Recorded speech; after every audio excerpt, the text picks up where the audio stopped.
വ്ളോഗിങ്ങിലൂടെ മലയാളികൾക്ക് ഒന്നടങ്കം പ്രിയപ്പെട്ട താരങ്ങളാണ് ഉപ്പും മുളകും ലൈറ്റ് എന്ന ഫാമിലി വ്ളോഗേഴ്സ്. തങ്ങളുടെ ഓരോ ചെറിയ വിശേഷങ്ങൾ പോലും ഇൻസ്റ്റഗ്രാമിലൂടെയും യൂട്യൂബിലൂടെയുമെല്ലാം പങ്കുവെക്കുന്ന താരങ്ങൾ എന്നും സോഷ്യൽ മീഡിയയിൽ സജീവമാണ്. ഫാമിലിയിലെ രണ്ടാമത്തെ മകളായ നന്ദന അനിൽകുമാറിൻ്റെ വിവാഹം ഉടനെ ഉണ്ടാകുമെന്നും അടുത്ത മാസമാണ് വിവാഹമെന്നുമെല്ലാം വ്യക്തമാക്കിക്കൊണ്ട് യൂട്യൂബിൽ വീഡിയോ അപ്ലോഡ് ചെയ്തിരുന്നു. അതിനു പിന്നാലെയാണ് ഇപ്പോൾ നന്ദനയും ഭാവി വരനായ ഗോകുലും തമ്മിൽ വിവാഹിതനായി എന്ന വാർത്ത സമൂഹ മാധ്യമങ്ങളിൽ ഒട്ടാകെ പരന്നത്.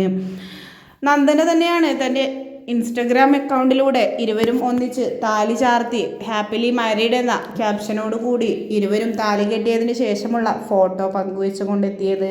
എന്താണ് ഇങ്ങനെ ആരോടും പറയാതെ പെട്ടെന്ന് വിവാഹമുണ്ടാക്കാനുള്ള കാരണമെന്ന ചോദ്യങ്ങളുമായാണ് ആരാധകരെത്തുന്നത്. ഒരു അപ്രതീക്ഷിതമായ ദിവസം തന്നെയായിരുന്നു ഉപ്പുമുളകിലെ അഞ്ജന അനിൽകുമാർ എന്ന പൊന്നുവിൻ്റെ വിവാഹവും. അത് ഇരുവരും ഒളിച്ചോടിയാണ് വിവാഹം ചെയ്തത്. വേറെ ഒരു വിവാഹ നിശ്ചയം കഴിഞ്ഞതിന് ശേഷമാണ് പൊന്നും ഷെബിനും ഒളിച്ചോടി വിവാഹിതരായത്. അതുകൊണ്ട് തന്നെ എന്താണ് ഇങ്ങനെയൊരു അൺഎക്സ്പെക്റ്റഡായ താലികെട്ട് ഉണ്ടാക്കാനുള്ള കാരണമെന്ന ചോദ്യങ്ങളുമായി ആരാധകരെത്തുമ്പോൾ താരങ്ങൾ ഇതിന് മറുപടിയുമായി എത്തിയിട്ടില്ല. ഉടൻ എത്തുമെന്ന പ്രതീക്ഷയിലാണ് ആരാധകർ.